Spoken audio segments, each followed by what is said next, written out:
Osiris. This podcast is in the Loop, the Legion of Osiris podcasts. Osiris is creating a community that connects people like you with live experiences and podcasts about artists and topics you love. Get in the loop at osirispod.com. Hey, what's up, everyone? It's Andy. Welcome to Guitarcast. It's been a pretty big month in the Phish world. The band on an amazing summer tour, about halfway through it right now, and still have a lot of energy and are reinventing their sound still after 30 years. So I hope you all enjoyed the previous episode with my old buddy Joe Police. This episode features Kevin Winzer, who plays guitar in The Great Divide, which is a Phish tribute band here in Los Angeles. This is The Great Divide playing here in the background.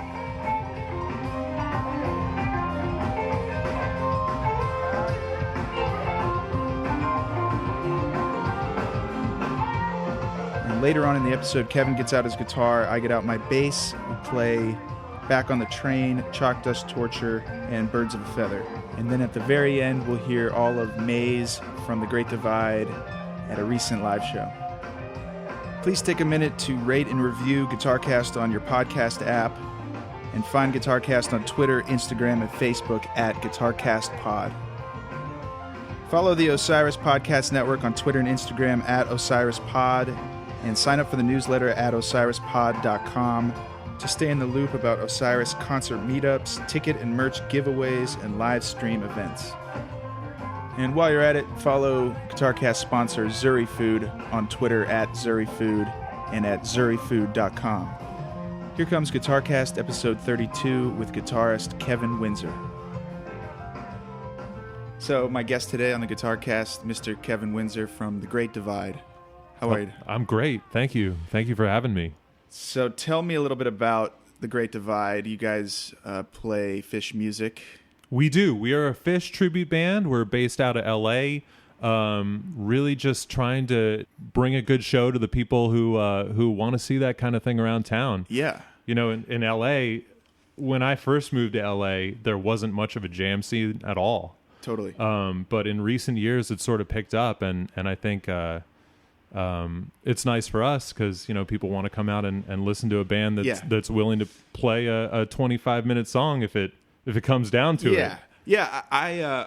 I've been in LA for a little over 10 years now, so I know what you mean when you say like the jam scene out here is on its way up right now.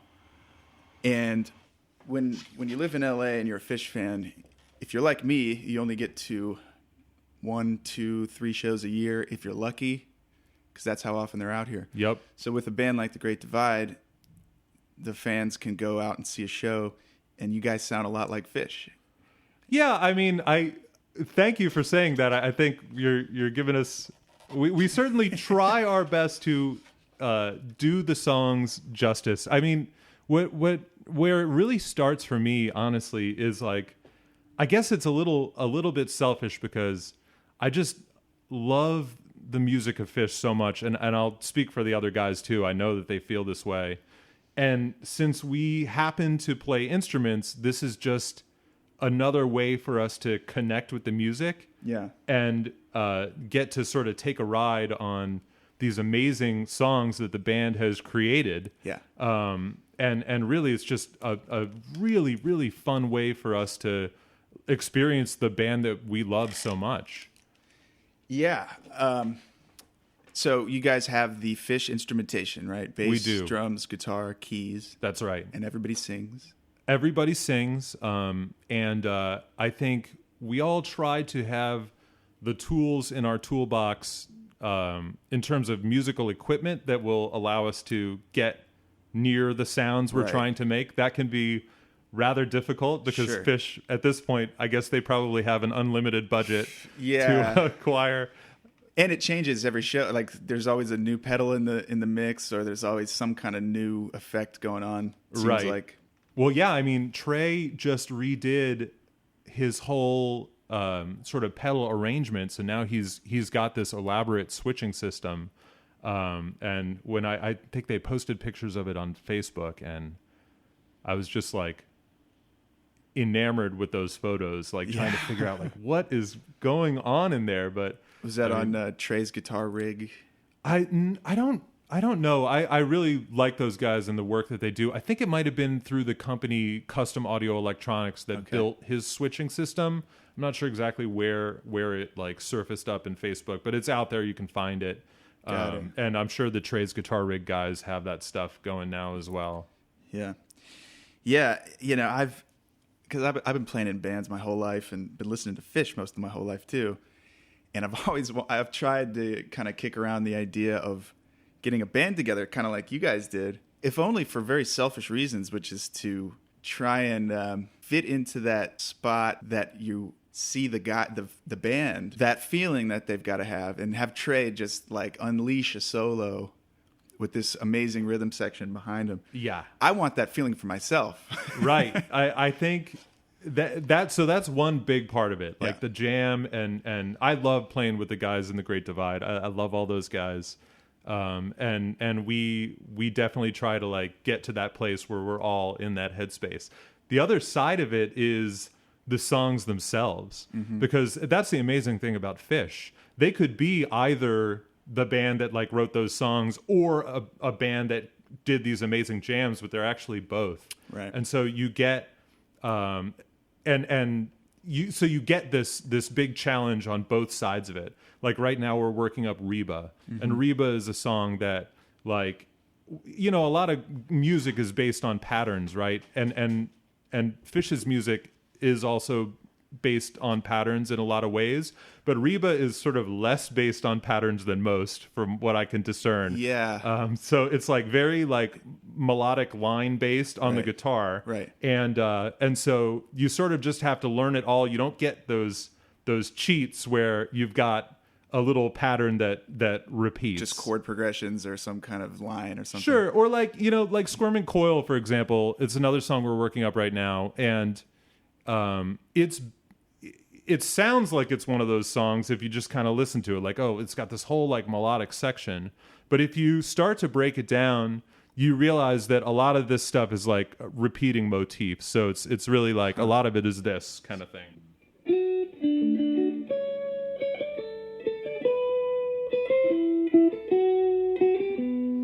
So a lot of it is sort of built into that. You get that repeating again later in the song, and just this sort of descending down the major triad move is all over Squirming Coil. Sure. So once you learn like a little piece of that composed section, you get to reuse it later. Yeah. But with a song like Reba, you don't get to do that. It's just section. I think Fluffhead is the same way, but I have not. I haven't like cracked that one open yet. Yeah, it reminds me of like studying jazz and learning a Charlie Parker lead. It's basically like he took a solo with no motifs, no patterns. It's just all over the place, melody wise. Wrote it down, and that became the song and the lead. And you can't like pick out the pattern in there. Right. It's just kind of like this random array of notes. Yep. And Reba's like that. And I think the cool thing about Reba is in the second, when they repeat kind of early on in the song, there's a section where Trey and Paige have this lead together, and then the next time they hit it, they're one note off. Oh God, yeah. And so yeah, that part. So you're talking about yeah.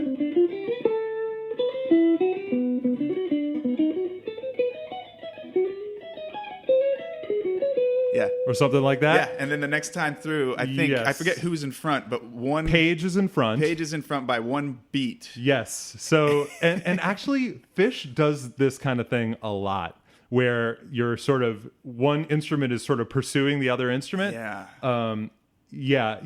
Like in Maze, for example, at the end of Maze, Trey actually... So Trey's part is, it's like... So at the end of Maze, when they're doing you never get out of this maze, right. You never get out of this maze, So Trey, after the first repeat of that, starts to delay his part right. by one measure. Until it's just so off you can't even make sense of it. Well, it actually does make sense if you, but you have to sort of split your mind in two different pieces. Yeah. And one piece is sort of playing your part, and the other piece is hearing where the rest of the band is, but you're also singing it off.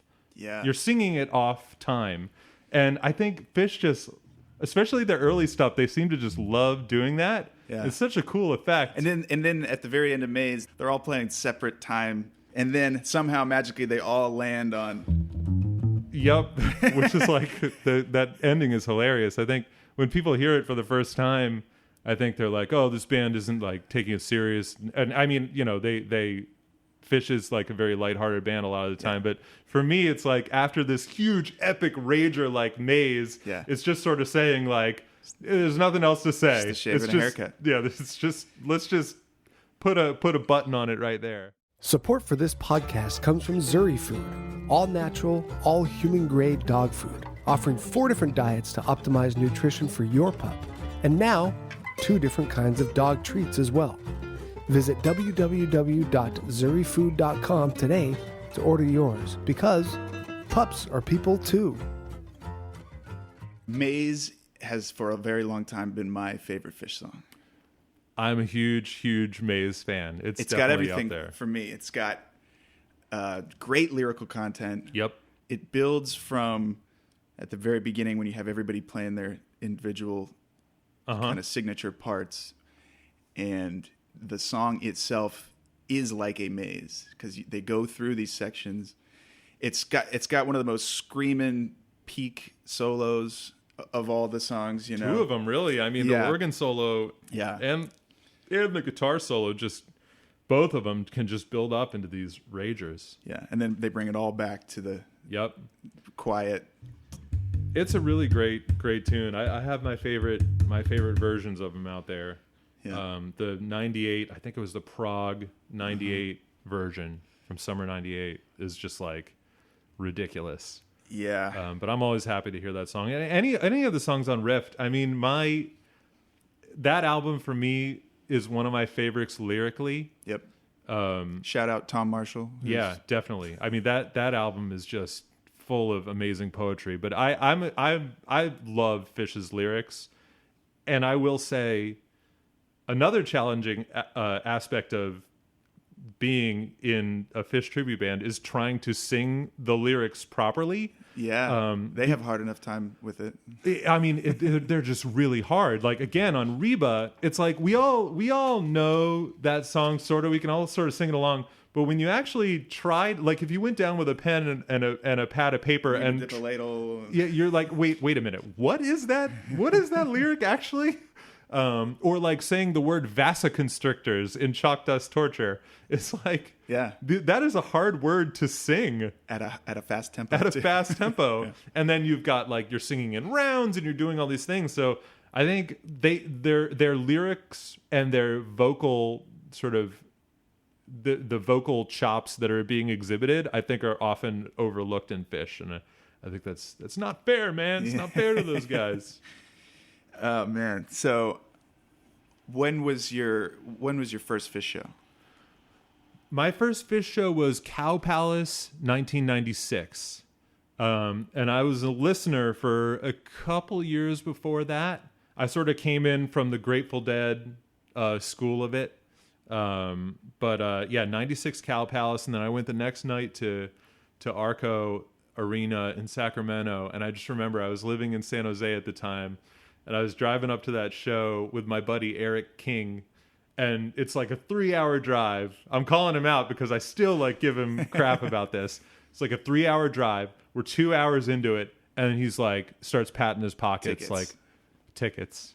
So he turned around and drove all the way back home and picked up the tickets and then drove all the way back up. Because back in those days, you couldn't just pull out your phone and like pick up like your copy of it. So I just Did you make the first set? Yes, we did. But we had these plans of like, being out in the lot and like throwing the frisbee and just messing around.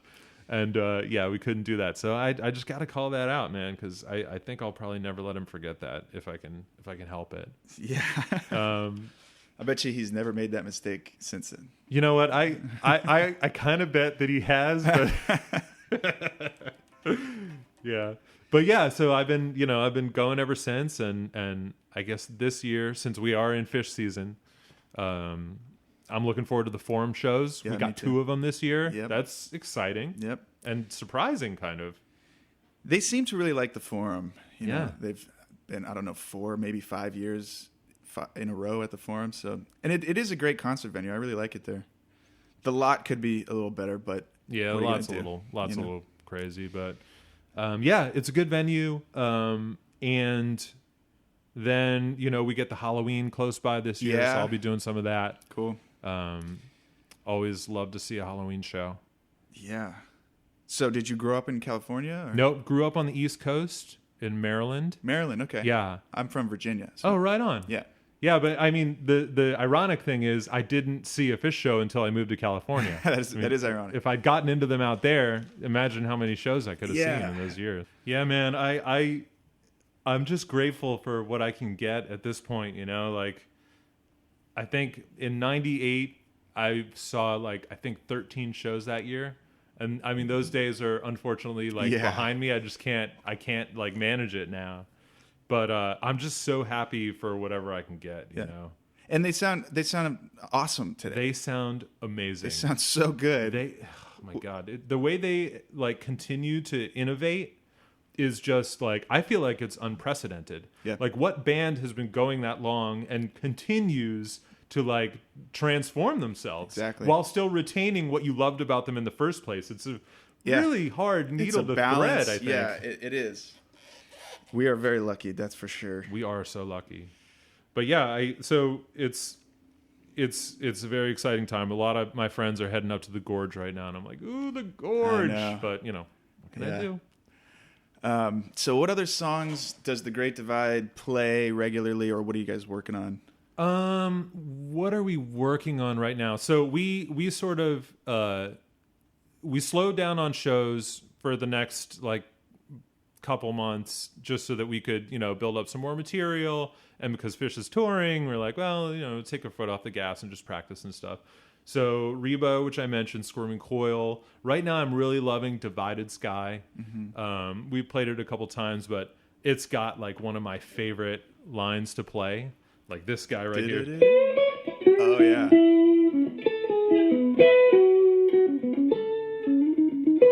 I love taking that for a spin. It lays out nicely on the guitar. It lays out really perfectly, and it sort of underlines a few Trey techniques. This is another thing that I wanted to mention, because another one of the big challenges, and I guess it's probably like this for every guitarist, but with Trey I feel like it's especially so, that in order to actually play the songs properly, you have to articulate the notes a certain way. So on that part, for example, you could be going but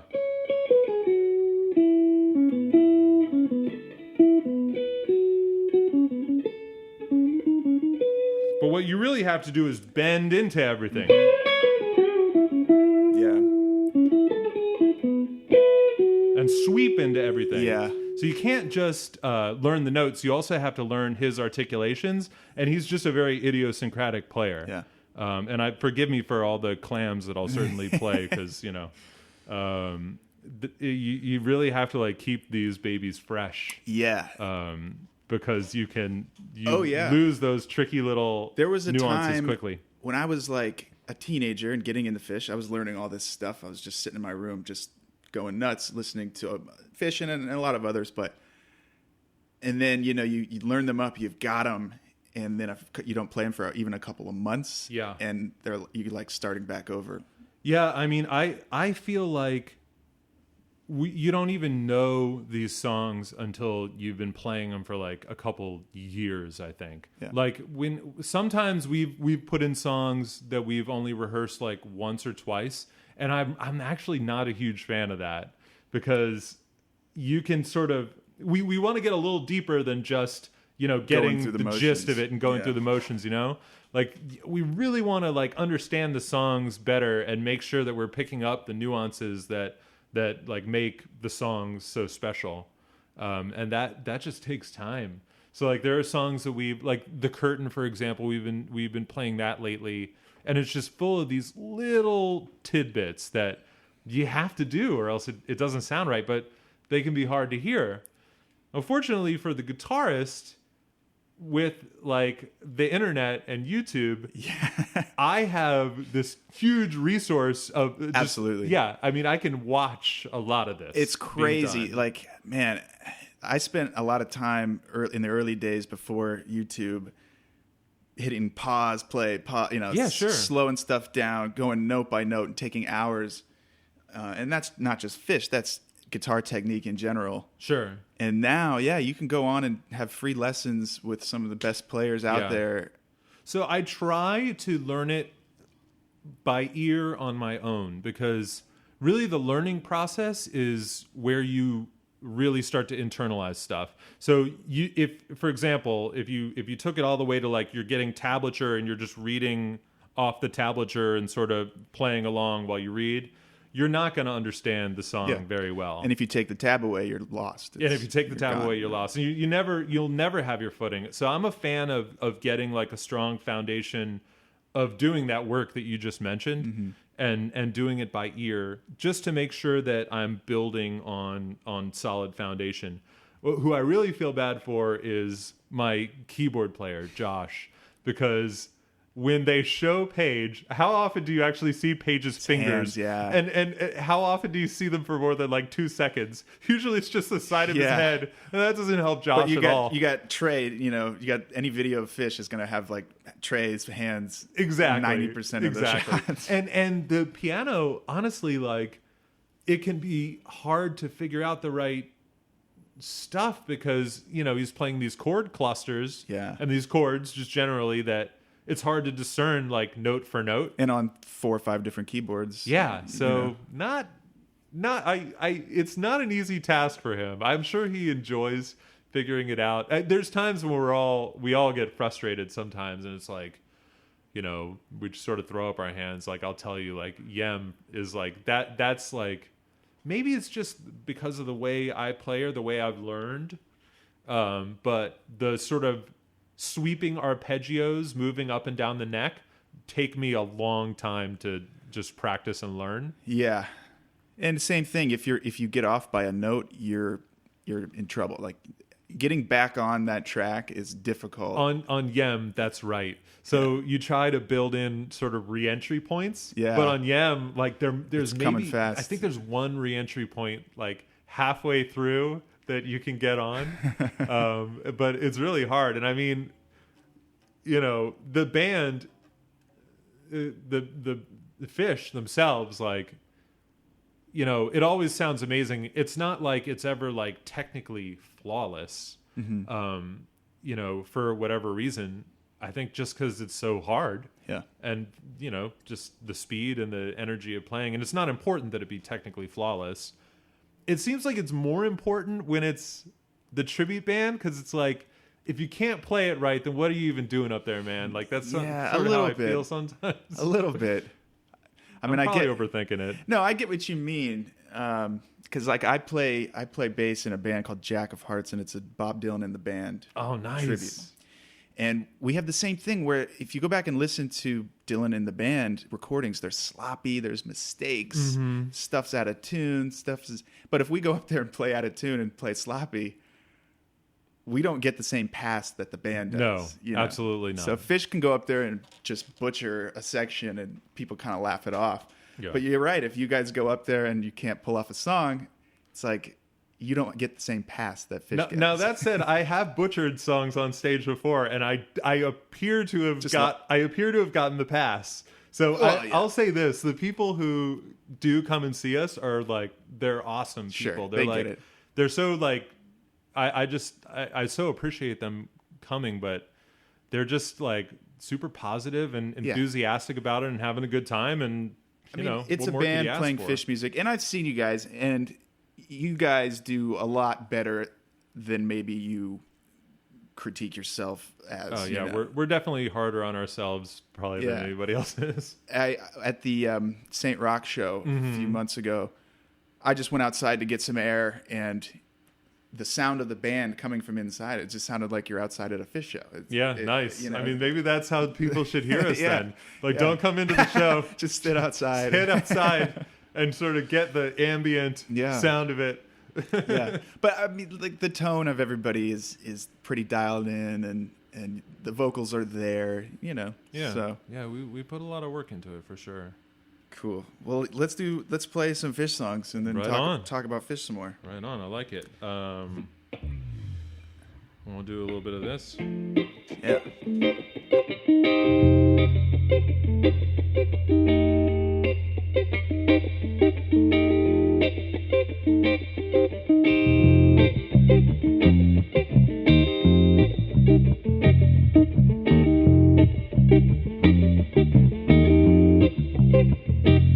When I jumped off, I held the bucket full of thoughts. When I first jumped off, I held the bucket in my hand. Ideas that would take me all around the world. I stood and watched the smoke behind the mountain curl. Took me a long time to get back on the train.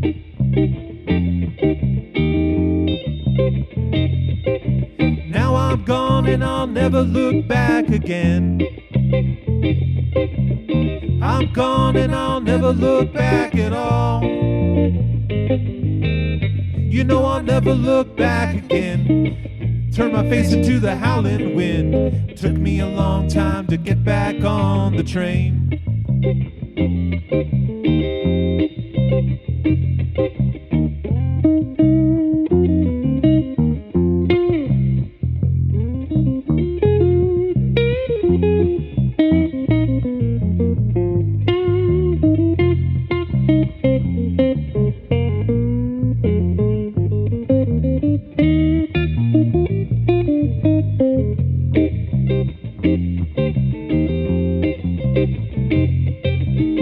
See my face in the town that's flashing by.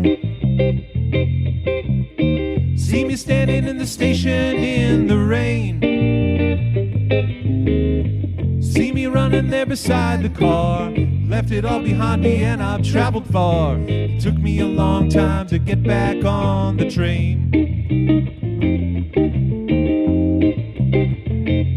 When I jumped off, I had the bucket full of thoughts.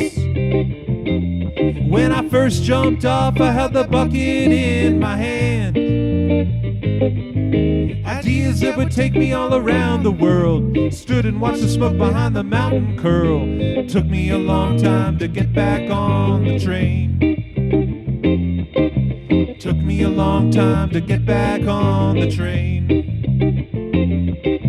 Took me a long time to get back on the train.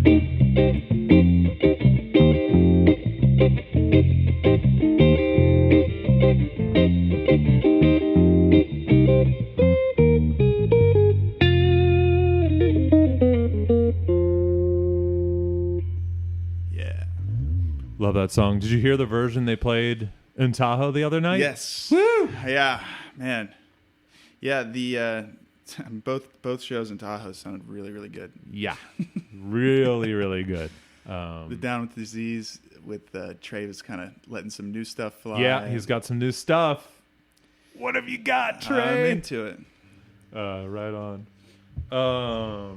We think you want to do a little something. Little Reba? No. Let's see. What else did we?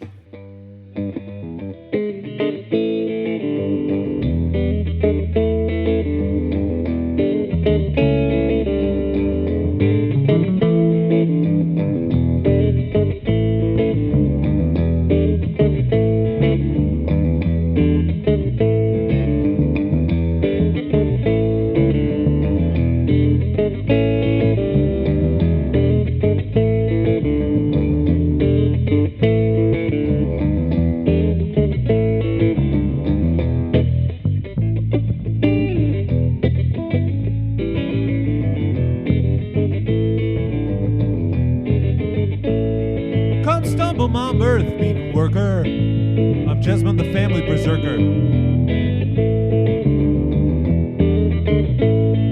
I'm bought for the price of a flagon of rice. The wind buffs the cabin. You speak of your life, Homo wailingly locus the lurker.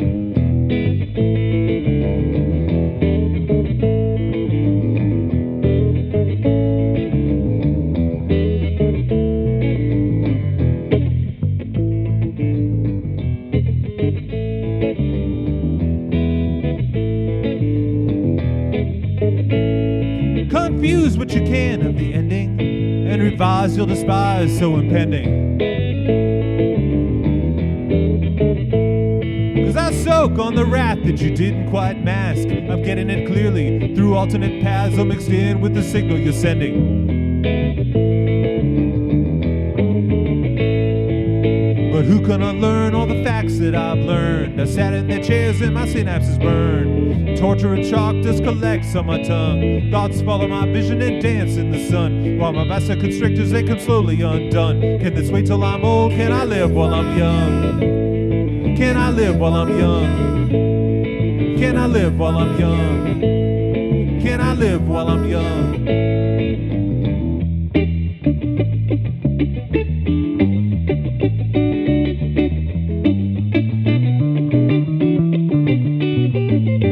But no peace for Jesma tonight. I plug the distress tube up tight.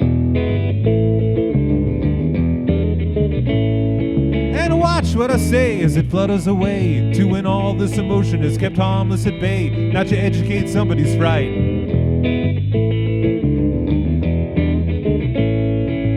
But who can unlearn all the facts that I've learned? I sat in the chairs and my synapses burned. The torture of chalk dust collects on my tongue. Thoughts follow my vision and dance in the sun. While my vasoconstrictors, they come slowly undone. Can this wait till I'm old? Can I live while I'm young?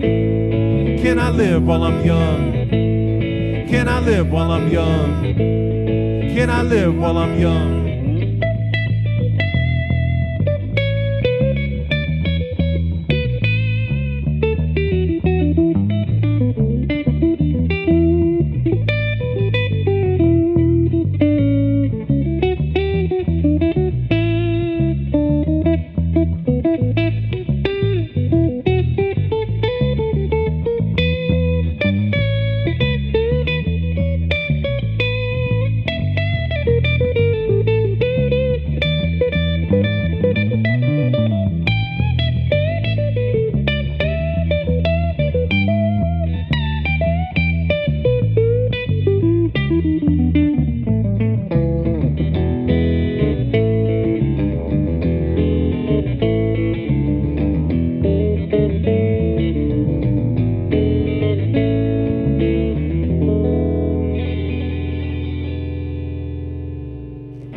We could have gone type 2 there, but we didn't. Yeah. I've never gone type 2 with a just a guitar bass combo, but it can be done. Yeah, there's a recording floating around out there it's just Jerry Garcia and John Kahn, guitar and bass. Oh, nice. And they kind of do get a little bit Really? out there with it. It's kind of All right. fun, yeah. I mean, I guess like John Coltrane did it with just, was it drums on Interstellar Space? Like those albums where he just shreds like just these crazy runs for. Yeah. God, it's been a while since I listened to that, but yeah, that's a duo. I think that's some serious type 2 action. Let's see. You regret that we didn't do the ending? No, because I don't think we would have nailed it. It's a hard little ending to nail, honestly. Yeah. And I will tell you, it is harder because Trey's guitar actually does have more frets than this guitar. True. So he has an Yeah. extra whole step, Yeah. which sometimes you have to cheat a little bit. Well, I've only got 4 strings on this bass. So That's true. I'm finding I have to get creative on You're some running of out of these. strings. Yeah. Let's do Birds of a Feather. Okay. 1, 2, 1, 2, 3.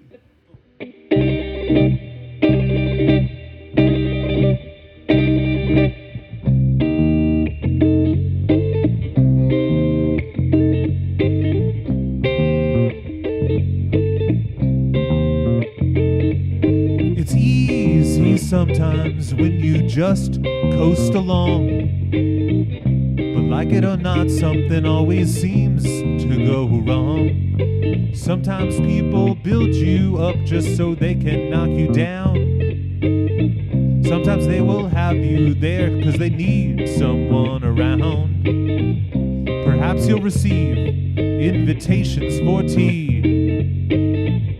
Perhaps you will laugh and you'll make them all smile. Or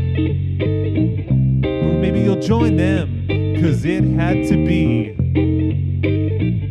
Perhaps you'll forget that you forgot for a while. Birds of a feather are flocking outside. Birds of a feather are flocking outside.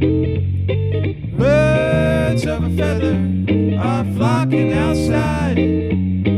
Birds of a feather are flocking outside.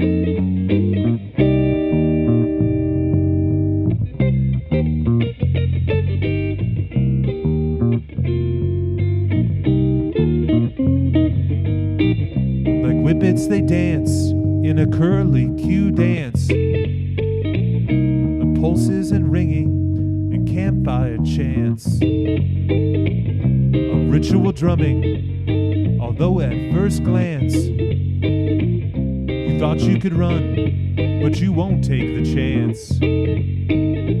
It's not an experience if they can't bring someone along. They hang on emotions they bottle inside. They peck at the ground and they strut out of stride. Birds of a feather are flocking outside.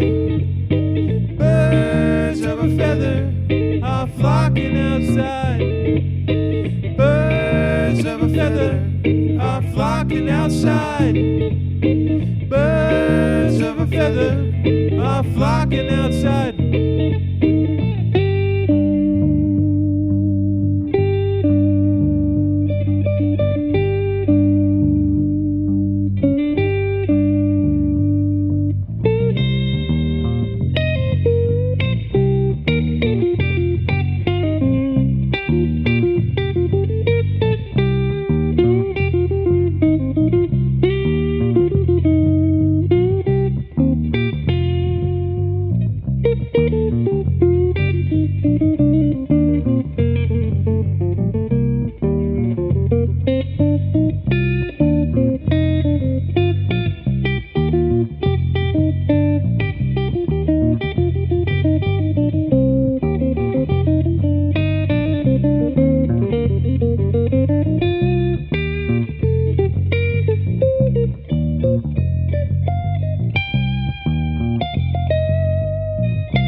Very nice, man.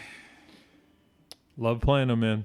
So what, you guys have any shows on the calendar as of right now? We're coming back in October, or is it late September? We're going to play at Fay Dodo, which is, we played a show back there in May, and we really, really like it there.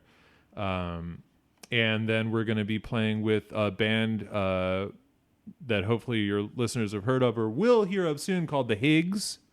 Yeah, those guys are fantastic, and we'll be playing with them at St. Rock. And then we got another Fay Dodo show on the books. We may try to sort of sneak into one of the places we played in the past and just get a show going. If you check us out on Facebook, LA Great Divide, you'll see the shows up there, and would definitely love to see some people come out and check us out. Awesome. Well, Kevin, thanks for being on the Guitar Cast. Thank you for having me. It's been a pleasure. Maybe I'll see you at the forum. Absolutely. I'll be there.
Osiris.